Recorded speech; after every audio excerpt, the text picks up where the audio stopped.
Breaking news చూస్తున్నాం. ముంబైలో ఘోర అత్యాచారం హత్యకు గురైన తెలుగు అమ్మాయి ఎస్తేర్ అనూహ్య కేసులో అక్కడి హైకోర్టు సంచలన తీర్పిచ్చింది.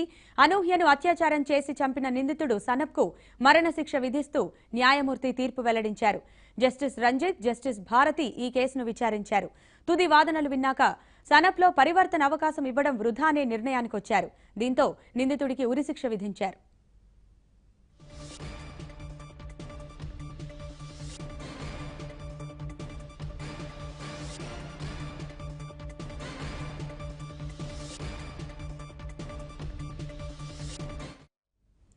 ఎస్తేర్ అనూహ్య మచిలీపట్నం అమ్మాయి. ముంబై టీసీఎస్లో సాఫ్ట్వేర్ ఇంజనీర్గా పనిచేస్తోంది.